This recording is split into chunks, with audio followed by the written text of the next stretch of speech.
Podemos, nesses instantes iniciais da nossa reunião, desligar os nossos aparelhos celulares, buscando nos desconectarmos do mundo lá fora, para nos conectarmos a essa espiritualidade aqui presente.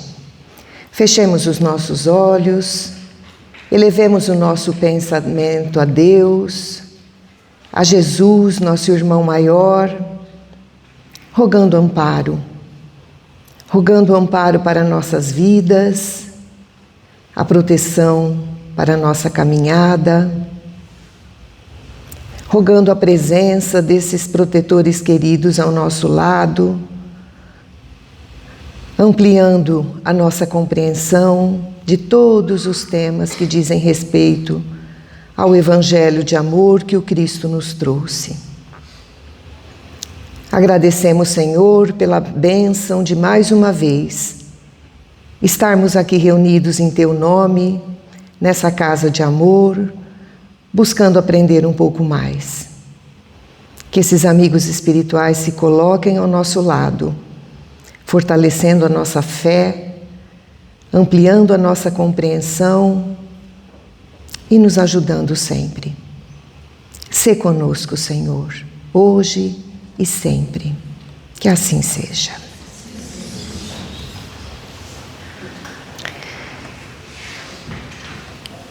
Nós estamos vivendo frente a um grande paradoxo. Nunca no mundo existiram tantos meios de comunicação. Nunca foi tão fácil mandar uma mensagem de forma tão rápida para uma pessoa que está lá do outro lado do planeta. Nunca nós tivemos tantas formas de conexão. Nunca foi tão fácil ter acesso a todo tipo de informação de uma forma tão instantânea. Mas ao mesmo tempo que a gente está vivendo com todas essas facilidades que o progresso nos trouxe, nós estamos vendo crescer de uma forma assustadora a solidão, a depressão, a ansiedade e outras formas de sofrimento psicológico, principalmente entre crianças e adolescentes. Procuremos olhar então um pouco, nessa nossa reunião, para esses sinais de sofrimento que essa nossa vida está nos trazendo. Será que a doutrina espírita tem algo a nos oferecer que nos ajude a entender melhor esses desafios do nosso tempo? Será que a doutrina pode nos oferecer algo para que a gente supere esses problemas que vêm surgindo de uma forma tão veemente? Procuremos refletir então um pouco à luz do que a doutrina dos espíritos nos ensina. Pensemos primeiramente no nosso propósito de estarmos aqui encarnados. Será que existe uma razão para a gente estar aqui? Allan Kardec perguntou isso para os espíritos. Na questão 132 do Livro dos Espíritos, ele perguntou para a espiritualidade: qual o objetivo da encarnação dos espíritos? E eles responderam: Deus lhes impõe a encarnação com o objetivo de fazê-los chegar à perfeição. A encarnação tem também outro objetivo, que é o de colocar o espírito em condições de cumprir a sua parte na obra da criação. Cumprindo as ordens do Pai e concorrendo para a obra geral, o espírito, ele próprio, se adianta. Baseado nessa resposta que a espiritualidade nos dá, a gente vê claramente que a nossa presença aqui na Terra, ela tem um propósito. Nós não estamos aqui por acaso. E esse propósito é a nossa evolução. Não só a nossa evolução, não só a evolução do nosso espírito, mas a evolução também do mundo em que a gente vive, do contexto onde a gente está inserido. Então vejam bem, para que esse propósito se cumpra, para que essa evolução aconteça, os espíritos nos falam que toda uma programação é feita. E essa programação vai movimentar um expressivo número de criaturas deste e do outro lado da vida. Criaturas que vão estar buscando tomar inúmeras providências para que essa evolução aconteça, para que essa encarnação tenha êxito. Então, por mais que a gente olhe para uma encarnação que a gente julga inexpressiva, dolorosa, simplória, por mais que aos nossos olhos uma encarnação seja tão assim, nós temos que entender que por trás dela existiu todo um trabalho de planejamento.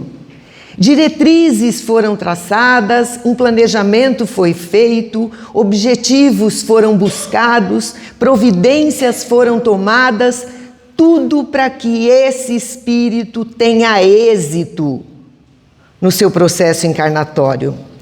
Tudo visando propósitos superiores para os nossos espíritos. E como o objetivo é a evolução, é o crescimento, nem sempre esse espírito vai estar inserido no meio que ele já fez por merecer, gozando de tudo aquilo que ele já tem direito.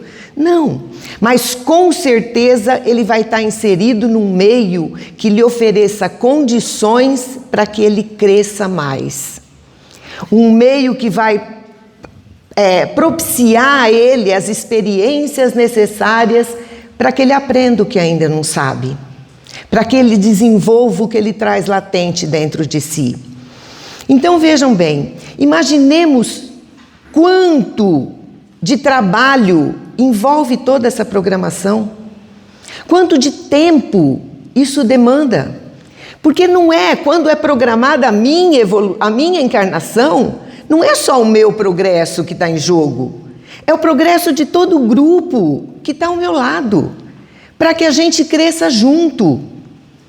Então imaginem quanto de tempo isso demanda para reunir esse grupo de espíritos, para que a gente volte junto, porque a gente encarna e desencarna em tempos diferentes. Para que a gente possa se reunir, quanto de trabalho é feito. E muitas vezes essa programação tão elaborada, essa programação tão ansiada, tão planejada, ela acaba se perdendo por conta das noções equivocadas que a gente traz, ainda tão envolvido pelos valores do mundo.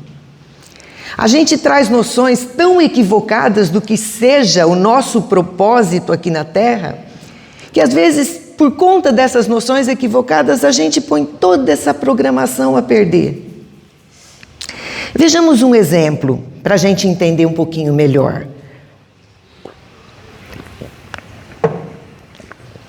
No livro Missionários da Luz, nos é contada a história de um espírito de uma mulher que na última encarnação, ela pôs a perder a educação dos 4 filhos que tinha. Ela era uma mãe dedicada, amorosa, mas a noção equivocada que ela tinha do amor fez com que ela enchesse esses 4 filhos de mimos, de facilidades. O marido era um homem trabalhador, honrado, firme nos seus propósitos, mas ela contornava toda essa firmeza do marido e encheu a vida dos filhos de facilidades, porque ela achava que isso era amor. E por conta de toda essa meiguice, de todas essas facilidades, de todo esse mimo, esses 4 filhos se perderam em todos os tipos de desregramentos físicos e morais.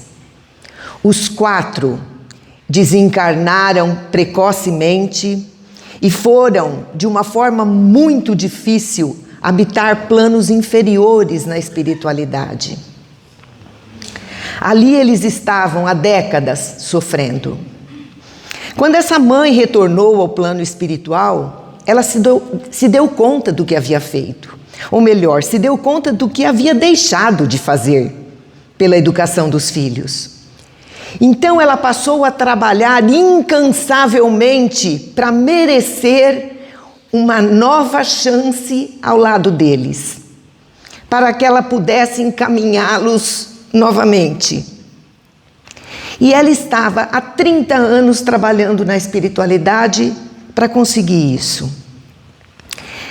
Eles reencarnariam em condições muito difíceis. 2 seriam paralíticos, 1 seria débil mental. A filha apresentaria sérias necessidades também, mas seria a única que de uma certa forma poderia ajudar a mãe, porque ela ficaria viúva muito precocemente. Ela teria que reencaminhar esses espíritos praticamente sozinha. Vejam bem, esse exemplo nos mostra o quanto as nossas noções equivocadas, como eu disse, colocam todo um trabalho que deveria ter sido feito a perder. Esses espíritos, para vencer nessa encarnação que tiveram e que faliram, eles precisariam ter noções firmes do que sejam valores, esforço, trabalho, empenho, mérito. Eles teriam que ter noções firmes de disciplina, de limites. E aquela mãe não deu nada disso. E daí, a gente olha para isso e a gente pensa, mas ela não fez por mal. Ela não fez de forma deliberada. Ela estava tentando acertar. Será que isso não acontece também com a gente? A gente ama tanto e às vezes se perde na busca de passar esse amor. Será que é assim? Mas na verdade a gente erra, ou melhor, erra não, se equivoca, por conta, como eu falei, das nossas noções equivocadas. A gente não para pensar que somos um espírito com um propósito de evolução aqui nessa terra. Se fosse possível evoluir só no mundo espiritual, a gente estaria lá. Lá é nossa verdadeira vida. Se a gente vem aqui, é porque existe uma razão. Então, a gente esquece de que somos um espírito imortal. Agora a pergunta que fica é: será que nos tempos atuais isso está acontecendo com a gente também? Será que a gente está aproveitando todas as possibilidades que a gente tem de aprender, de crescer, de evoluir? Será que nós estamos dando aos nossos filhos todas essas possibilidades? Muitos estudos têm mostrado que não. E nem estou falando ainda da doutrina. Existem muitas obras sendo lançadas tentando abrir os nossos olhos para os perigos, para o problema maior que essa geração atual tem enfrentado, que muitas vezes tem passado desapercebido aos olhos dos pais. Os problemas que as mídias digitais, que as redes sociais, que o celular, que tudo isso está trazendo para a nossa vida. Nós não estamos dando-nos conta disso. E veja bem, por enquanto estou falando da ciência. A ciência está abrindo os olhos já para esse grave problema que nós estamos enfrentando. Existem obras sendo lançadas. Essa obra, o autor expõe nessa obra, já no título, ele está nos mostrando o perigo, ele está nos mostrando através de estudos, de estatísticas, não é achismo, não é teoria que ele criou, não. Ele está nos mostrando através de pesquisas, de estudos, que o uso de telas de forma indiscriminada está trazendo sérios malefícios à saúde física, ao estado emocional e ao desenvolvimento intelectual dessa geração. Ao ponto da ciência já enxergar que essa está sendo a primeira geração que tem um QI inferior ao da geração anterior. Isso nunca havia acontecido. Os filhos com QI inferior ao dos pais. Isso nunca havia acontecido antes. E esse autor vai nos mostrar que com a liberação do uso de telas de uma forma indiscriminada, nós estamos colocando em risco o futuro dos nossos filhos. Olha como é sério. Nós estamos colocando em risco o desenvolvimento intelectual, emocional deles. Porque vejam bem, o que ele sustenta através desses estudos feitos, que quanto mais cedo a criança tem acesso ao uso de telas, menos o cérebro dela tem tempo de desenvolver as suas faculdades básicas. Vejam bem, eu não estou falando que está causando mal direto. Eu estou falando que o uso indiscriminado da tela está inviabilizando o desenvolvimento do cérebro da criança. Porque o cérebro da criança ele não está pronto. E não só o da criança, o do adolescente também. O nosso cérebro ele vai estar completamente maduro, completamente desenvolvido. O córtex pré-frontal ele vai estar totalmente desenvolvido por volta dos 25 anos de idade. Então o cérebro da criança, do jovem, ele não está pronto para lidar com tudo que o mundo digital oferece. Excesso de estímulos, recompensa rápida, dopamina constante, comparação social. A criança não tem maturidade para nada disso. E ao mesmo tempo que ela não consegue lidar com isso, ela está deixando de desenvolver as funções básicas que permitirão a ela ter uma personalidade estruturada no futuro, de forma intelectual e de forma emocional. Esse cérebro está deixando de ser construído e o preço disso a gente vai ver lá na frente, na adolescência, na idade adulta. Uma outra obra, A Geração Ansiosa. O autor chama atenção aqui, também através de estudos, de estatísticas, para o colapso que está acontecendo com a saúde mental das nossas crianças e dos nossos jovens, depois do aparecimento dos smartphones e das redes sociais. Esse autor mostra, através de gráficos, que a partir de 2010, ou seja, os smartphones surgiram em 2007. A partir de 2010, houve um aumento significativo nos quadros de ansiedade, depressão, automutilação e cada vez mais suicídio entre crianças e adolescentes. Ah, mas será que foi só o celular que causou tudo isso? Será que foi só a tecnologia que fez toda essa mudança? É certo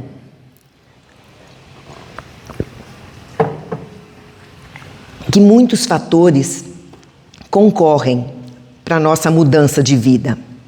Muitos fatores aconteceram de forma simultânea e foram mudando a maneira como a gente se relaciona. Então, a vida em sociedade, ela vem mudando lentamente, já há algum tempo. Vejam bem, de algumas décadas para cá, a gente está vivendo em famílias menores.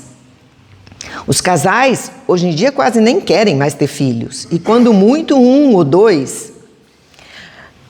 Com o fato dos pais quererem aprimorar mais a sua educação, a sua formação profissional, o seu desenvolvimento individual, Quanto mais os pais buscam tudo isso, mais tarde os filhos estão chegando. Essa é uma mudança, isso é um fato. Uma outra mudança que aconteceu na nossa sociedade, o risco de violência. Na minha geração, a gente brincava na rua até altas horas da noite, sem risco algum. Andávamos a pé pela cidade toda. A violência aumentou. E com o fato da violência aumentar lá fora, os pais sentiram cada vez mais forte dentro deles que ter os filhos trancados dentro de um quarto, de frente para uma tela, era uma forma de mantê-los seguros. Falando da violência lá fora, tem até razão. Mas dessa forma, essa geração então foi a primeira geração, essa que o autor chama de geração ansiosa, foi a primeira geração a passar pela infância, pela puberdade, com um verdadeiro portal dentro do bolso. Um verdadeiro portal na palma da mão. Essas crianças e esses adolescentes foram tendo cada vez mais independência no mundo virtual e foram tendo uma sensível restrição de experiências no mundo real. Eles passaram por uma infância com muito menos interações humanas, com muito menos desafios, correram muito menos riscos e dessa forma se transformaram numa espécie de cobaia dessa nova forma de criar os filhos.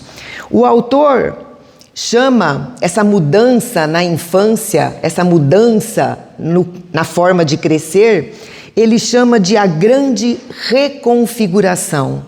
Essa mudança de uma infância baseada no brincar para uma infância baseada no celular. E ele relaciona essa transformação a muitos fenômenos que a gente está assistindo hoje.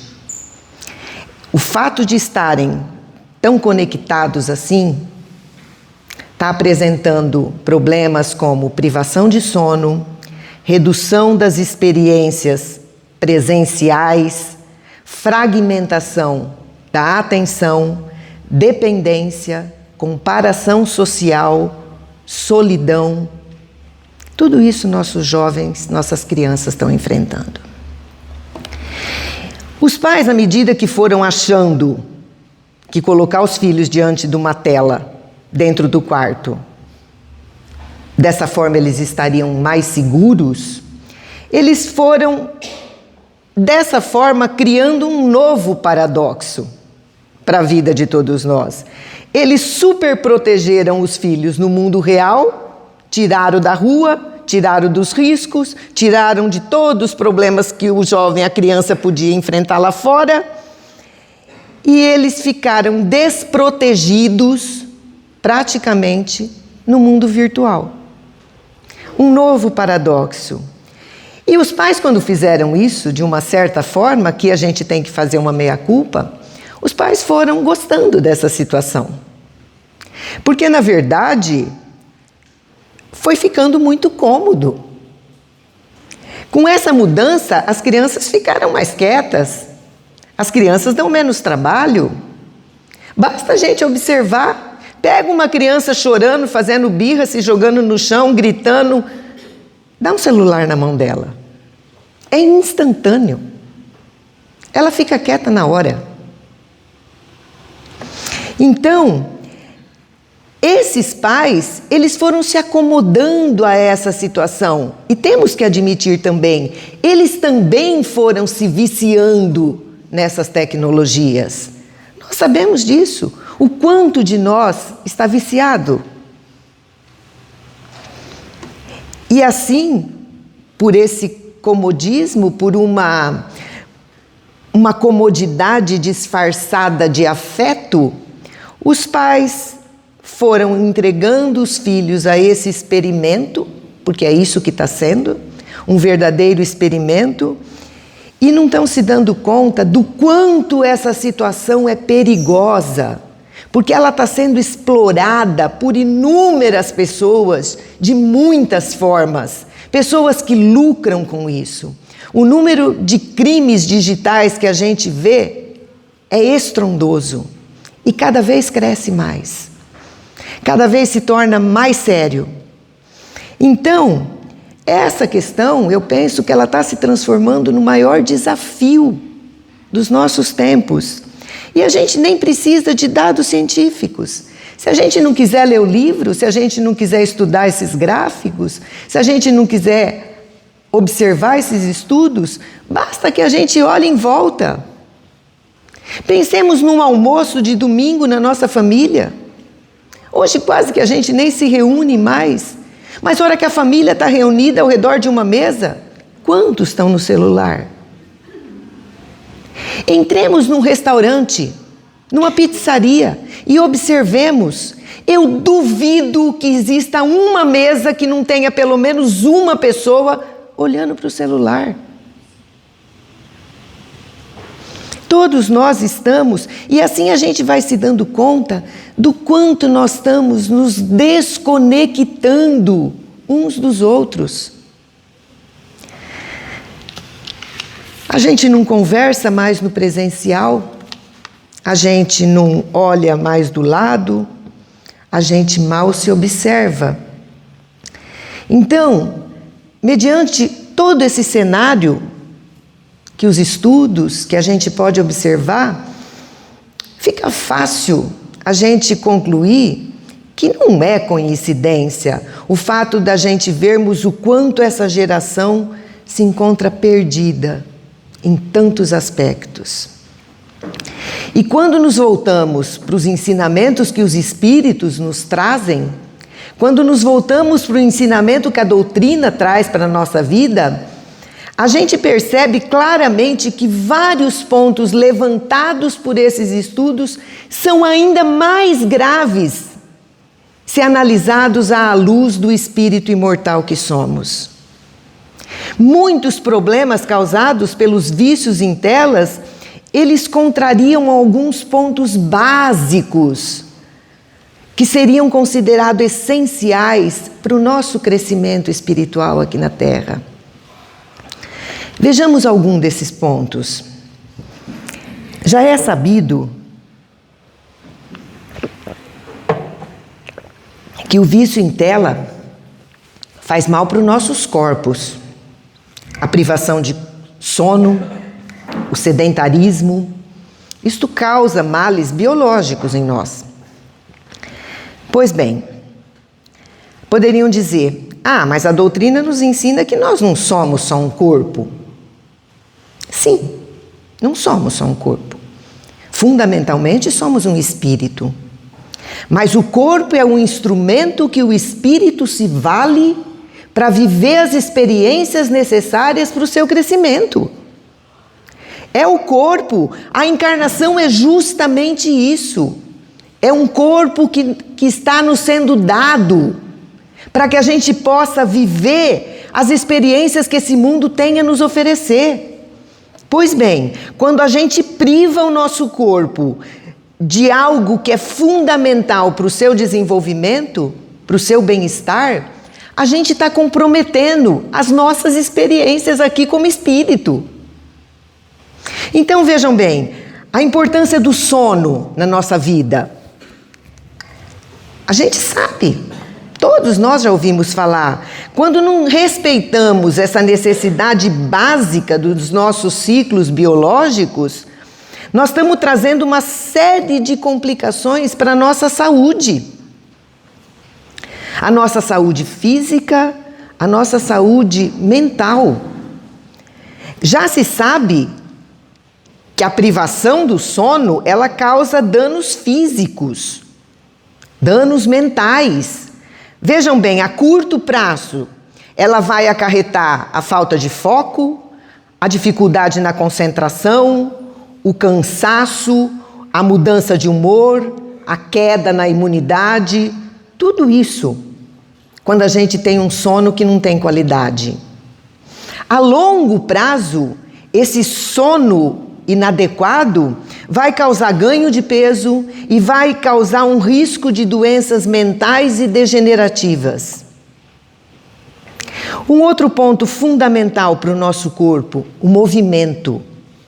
Quando nós nos tornamos excessivamente sedentários, nós aumentamos o risco da obesidade, da perda dos músculos, do tônus muscular, da força física, e um monte de doenças serão decorrentes disso, de toda essa perda que o sedentarismo traz para a nossa vida. Então essas privações do sono, do movimento, elas vão afetar a qualidade das experiências que o nosso espírito precisa para crescer. Não é para isso que nós estamos aqui? Não é para isso que nós estamos aqui, para evoluir? Se as experiências que ele vai ter que passar são afetadas, a evolução nossa está comprometida. Então, uma criança ou um adolescente cansado por falta de sono, dificilmente ela vai aproveitar todo o potencial que uma aula pode ter de aprendizado para ela. Dificilmente ela vai aproveitar tudo que um livro pode passar para ela em termos de conhecimento. As experiências que uma criança tem correndo num parque, brincando com os amigos, são bem diferentes daquelas experiências experimentadas quando ela passa 4 horas sentada diante de um joguinho eletrônico. Quem não sabe disso? Uma família que compartilha um momento de refeição à mesa, conversando, brincando, trocando ideias, às vezes até discutindo ou fazendo um passeio, essas experiências são muito diferentes daquela de uma família que se reúne numa mesma sala, mas fica cada um ligado na sua telinha. Um adolescente praticando um esporte, ele vai aprender noções que nenhum aplicativo vai ensinar para ele com a mesma eficácia. Noções de disciplina, de limites, de cooperação, de frustração, de persistência, de respeito, de superação. Nada disso o aplicativo vai ensinar de forma eficiente, como um esporte ensina. Então, o que a doutrina vem para nos mostrar é que são as experiências que o nosso espírito precisa para crescer. Além do fato de que o tempo para todos nós é um recurso limitado. Se a gente gasta 3, 4 horas ligados a uma tela, é a experiência que a gente está deixando de viver no mundo real. Não tem como viver tudo. A gente estabelece prioridades. Então nós estamos abrindo mão daquilo que poderia trazer para o nosso espírito aprendizados. Poderia oferecer crescimentos em termos espirituais. Essa restrição na quantidade e na qualidade das nossas experiências, elas vão nos levar também para um outro ponto crucial. Os nossos relacionamentos estão sendo seriamente afetados pelo mundo digital. Seriamente. As experiências fundamentais que um ser humano precisa viver aqui, elas estão sendo progressivamente substituídas por experiências digitais. Relatórios mostram que essa nova geração já admite que mesmo quando não está ligado num celular, às vezes assistindo uma aula, às vezes numa refeição, às vezes fazendo alguma coisa que tira o celular da mão dela, mesmo nessas horas, a atenção está seriamente comprometida para o que está acontecendo no ambiente virtual. E a gente tem que admitir, não são jovens não. Quem de nós não está curioso para olhar a mensagem que chegou no celular que vibrou aqui no nosso colo? A nossa atenção está lá fora. A gente está querendo saber se é que já não demos uma olhadinha, se é que já não espiamos. Então, os próprios jovens mostram que a atenção deles, quase que o tempo todo, está voltado para o ambiente digital. Hoje, os nossos amigos deixaram de ser de carne e osso. São virtuais. Olha para os nossos filhos. As nossas interações, elas não são mais olho no olho, para entender o que o outro está pensando, o que o outro está sentindo. Essas interações passaram a ser online. Os nossos encontros passaram a ser vivenciados nas redes sociais. As brincadeiras de uma criança hoje em dia, na sua grande maioria, são joguinhos eletrônicos, diante de uma tela. Isso é uma constatação. O que a doutrina tem para nos falar sobre isso? Tem um outro ponto colocado no Livro dos Espíritos, quando Kardec nos fala sobre a lei de sociedade, que é uma das leis do Pai que nos governam, é uma das leis morais, e está lá colocado, na questão 766, Deus fez o homem para viver em sociedade. No comentário da questão 768, nenhum homem tem as faculdades completas. Pela união social, eles se completam uns pelos outros para assegurar seu bem-estar e progredir. Por isso, tendo necessidade uns dos outros, são feitos para viver em sociedade e não isolados. Ou seja, existe um objetivo divino nos relacionamentos que a gente vivencia. E esse objetivo é fazer com que a gente se projete para fora de nós mesmos, nos contatos, nos dramas, nos conflitos, nos atritos que a gente encontra em todo tipo de relacionamento. É nesses atritos que vivenciamos quando nos relacionamos com alguém que a gente se revela para o outro e para nós mesmos. E com isso a gente passa a se conhecer melhor, passa a entender melhor onde que a gente precisa melhorar, onde que a gente não está sendo bacana, o que a gente tem que aprender. Então a gente precisa dos relacionamentos. O próprio Cristo nos disse: amai a Deus sobre todas as coisas e ao próximo como a si mesmo. Esse ensinamento do Cristo implica em se relacionar. Porque a presença do próximo na nossa vida é a indicação de que a gente tem que se relacionar. Não dá para crescer sozinha. Eu preciso do outro. Tem uma psicóloga americana chamada doutora Helen Van Bach. Ela nem é espírita, nem é um livro espírita. Mas essa psicóloga já é falecida. Mas ela escreveu um livro que chama Vida Antes da Vida. E ela submeteu vários pacientes à regressão de memória. Submetia esses pacientes a um transe hipnótico, magnético. E daí ela elaborou um questionário que ela apresentava a esses espíritos que estavam voltando a memórias de outras vidas. Um questionário que ela passava para todos eles que faziam a regressão. Perguntas do tipo: você escolheu reencarnar? Você escolheu sua mãe? Tinha um objetivo sua vida aqui? Você buscou alguma coisa? Você contou com a ajuda de alguém? Então vejam bem, ela fez essas perguntas e são muito interessantes quando a gente lê essa obra, mas uma em particular, ela traz um elemento fundamental para o que a gente está tentando passar aqui essa noite. Ela diz que quando esses espíritos foram perguntados sobre os objetivos que eles teriam nessa vida, quais os objetivos? E você veio aqui com que objetivo?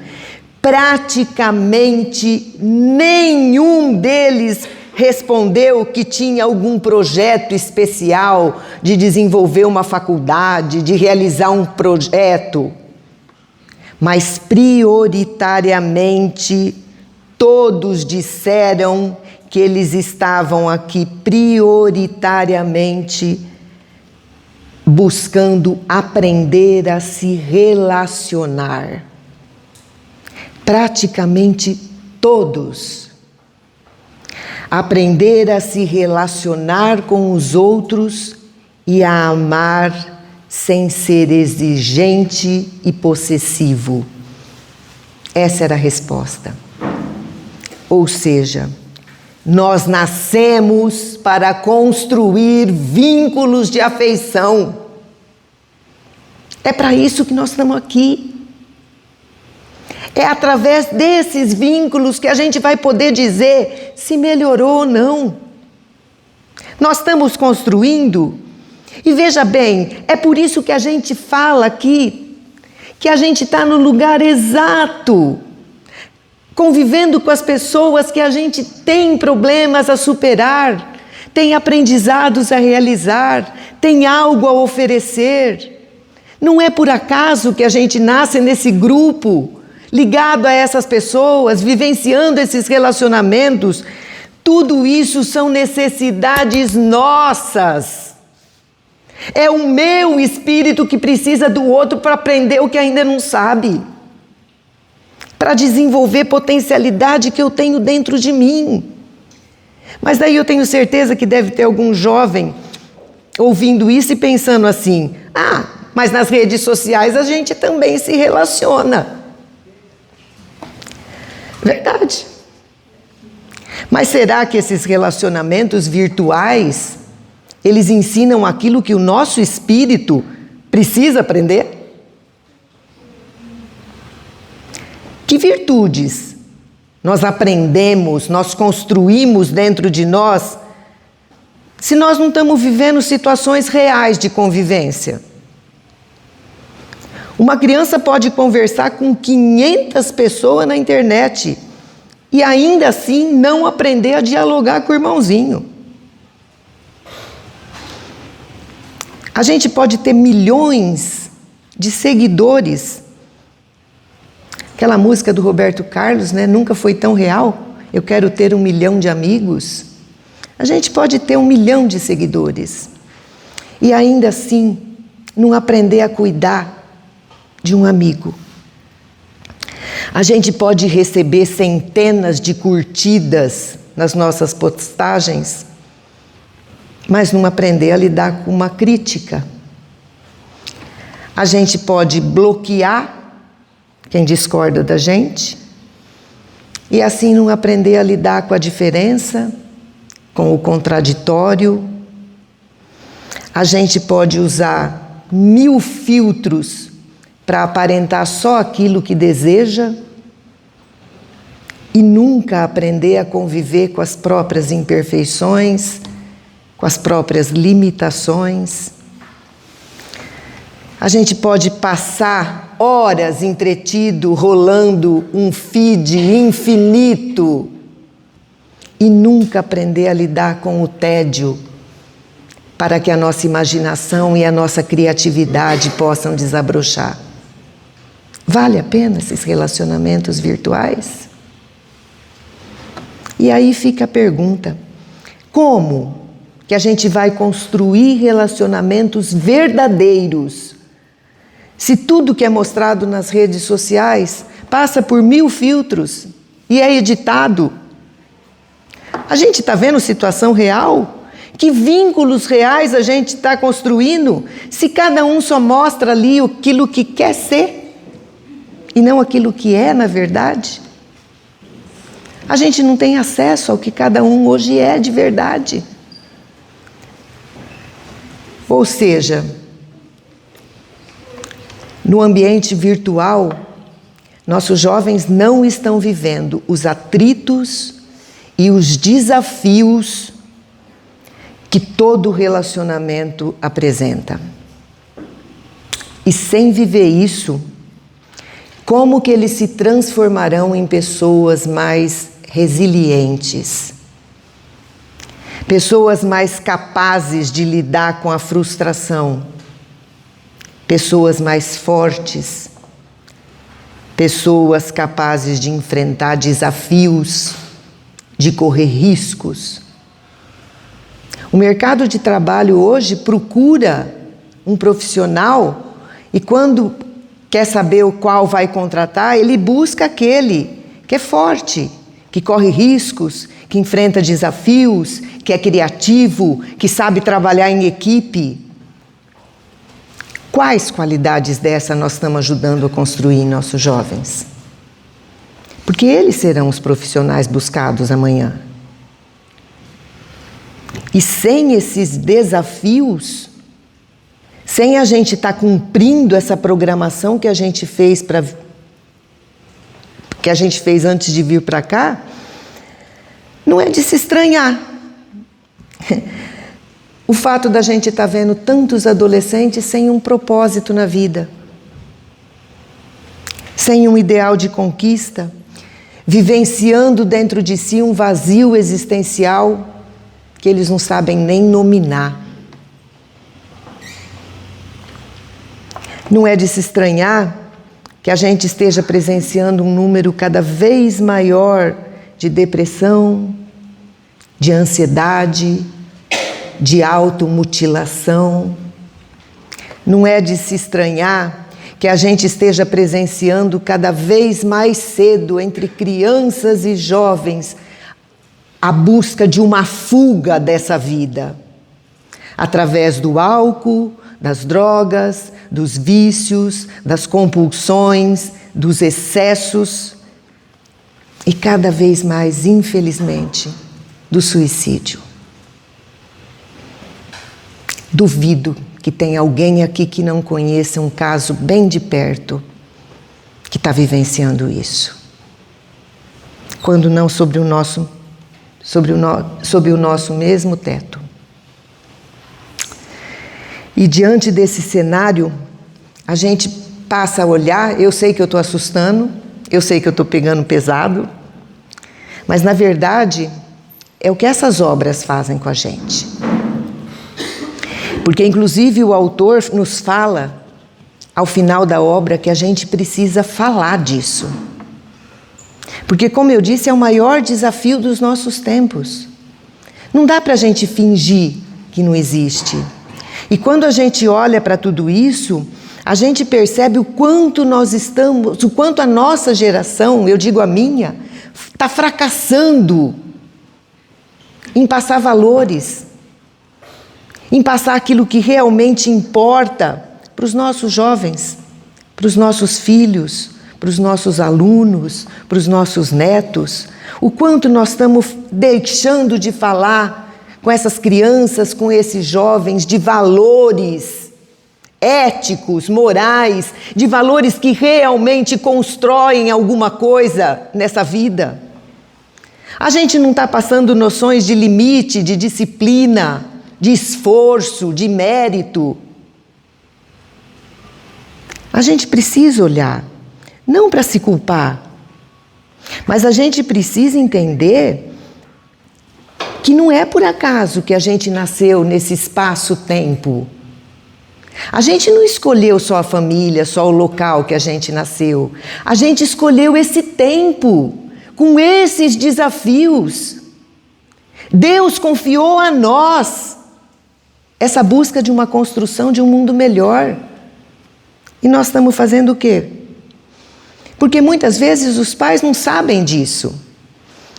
Eu assisti uma série, e acho que muitos assistiram, e quem não assistiu, recomendo fortemente, uma série chamada Adolescência.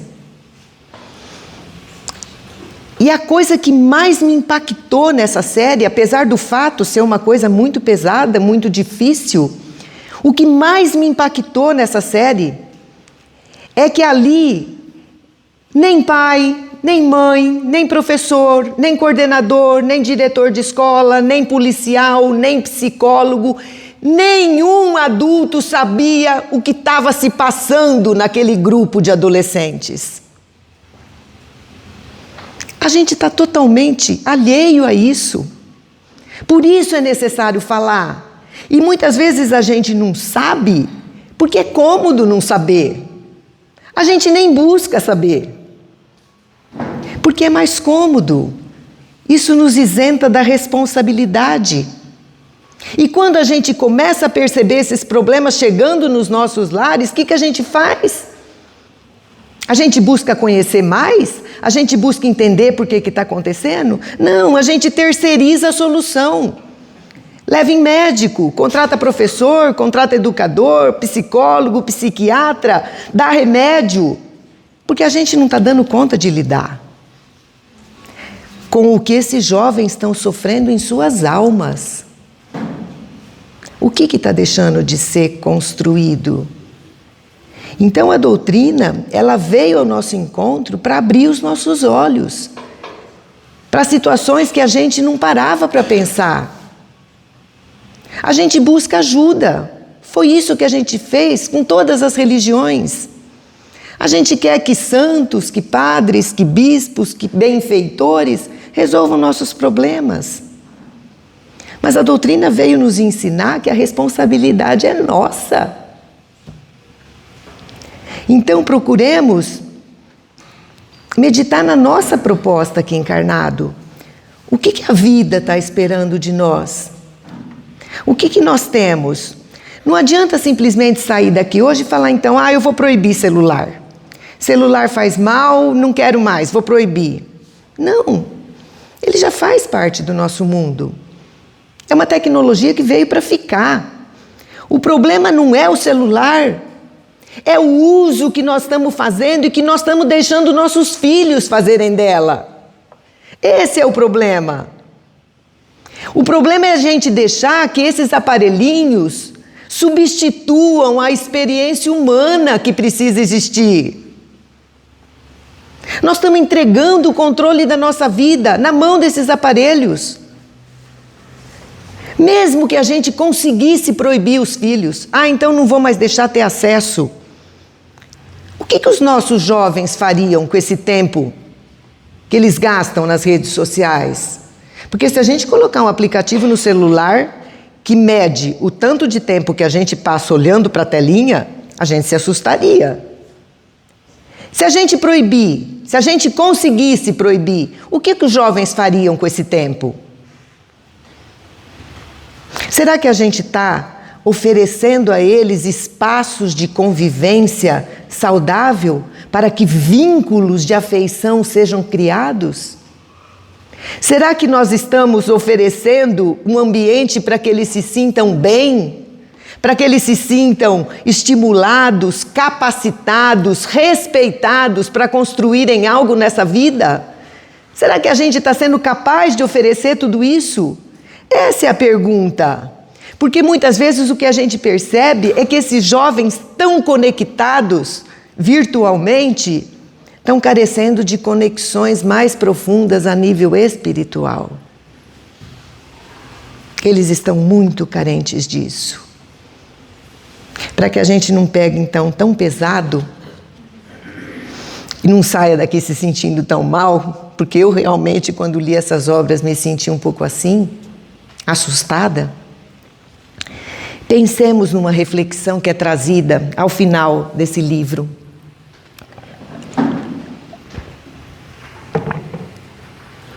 O autor nos fala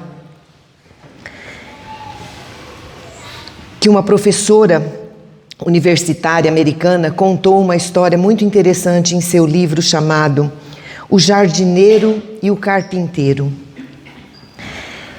Ela pede que nós pensemos num carpinteiro.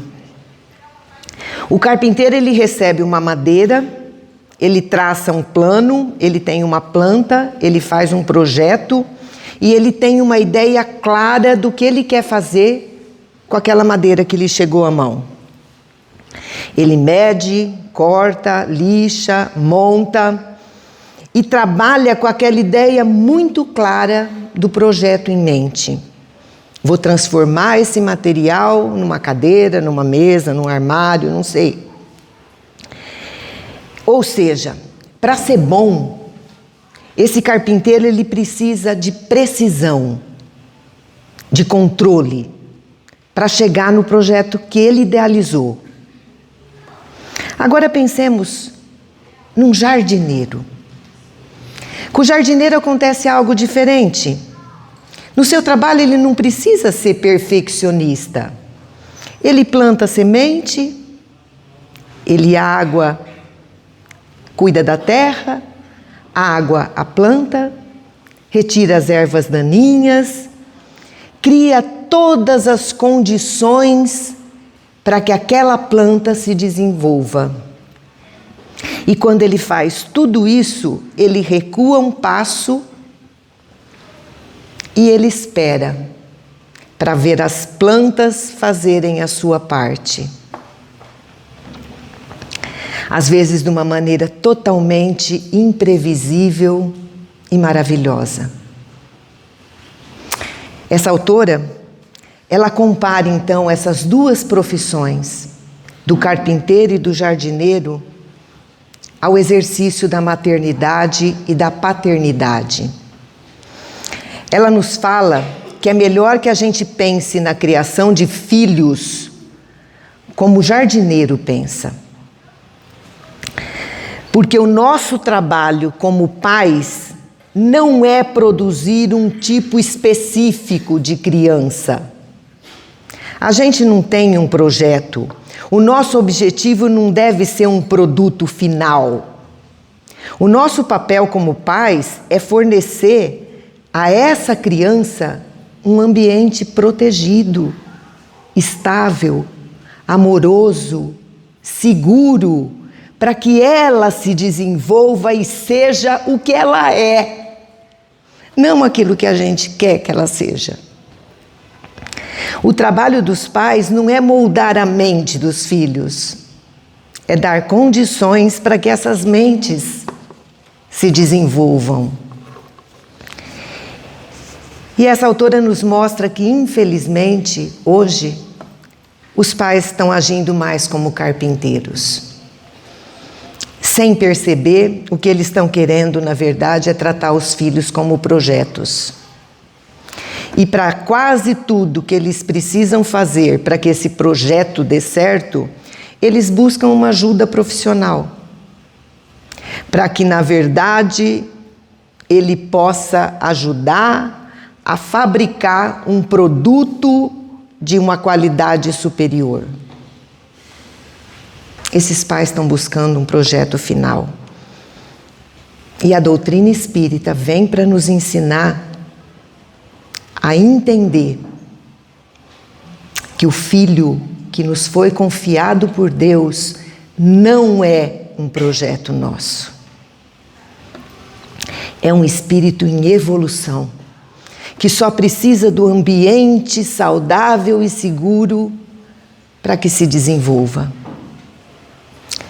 Nós não sabemos que árvore ele será, nós não sabemos que frutos ele dará, nós não sabemos que flores e perfumes desabrocharão, nós não sabemos que experiências esse espírito carrega.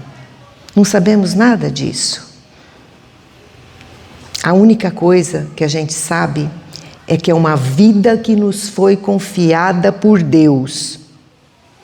Saibamos então preparar a terra, oferecer água, luz, condições favoráveis, às vezes retirar as ervas daninhas que tomam conta do terreno, às vezes colocar uma cerca para proteger daquilo que faz mal. Mas o nosso trabalho é só esse. Lembrando sempre, como nos diz o Espírito de Emmanuel, que a gente pode fazer tudo isso. Cuidar da terra, jogar a semente, aguar, tirar as ervas daninhas, mas a luz do sol, A água da chuva, a força dos ventos e o tempo de floração, tudo isso pertence a Deus. Que esses amigos espirituais nos ajudem a entender tudo isso, então. Procuremos, então, fechar os nossos olhos para acompanharmos o passe.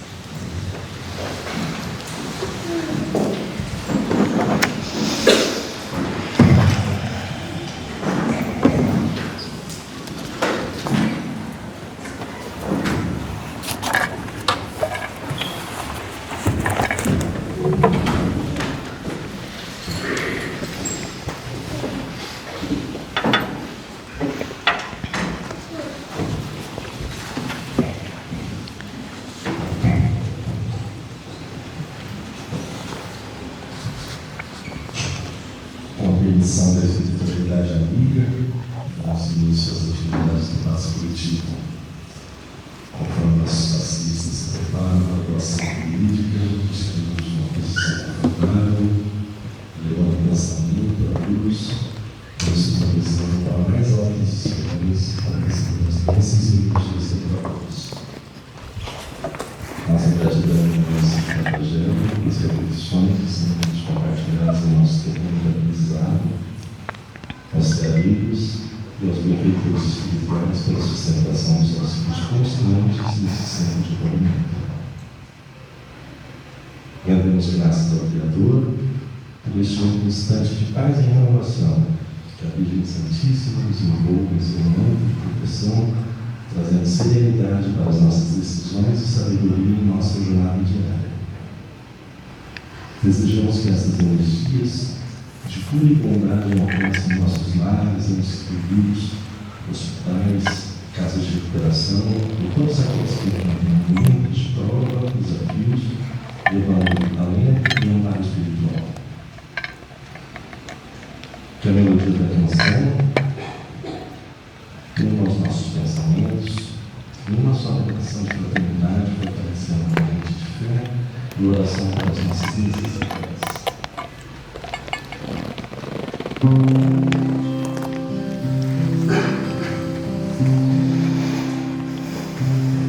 Ave Maria, cheia de graça, cuida de nós, teu manto nos abraça.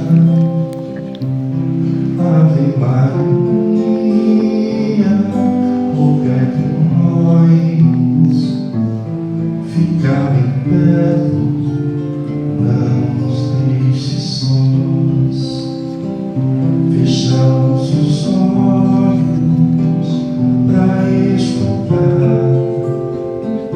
a prece em teu nome e receber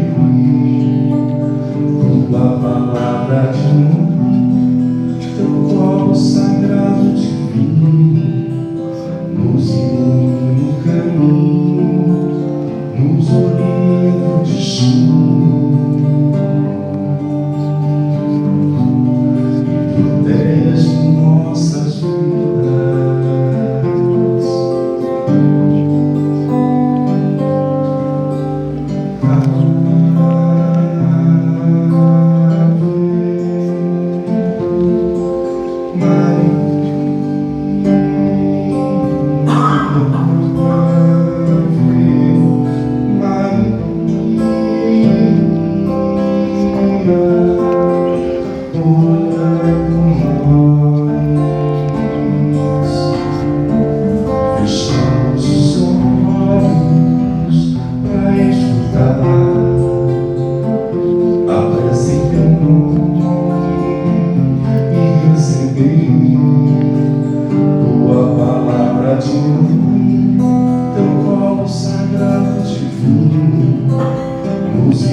Nossas vidas.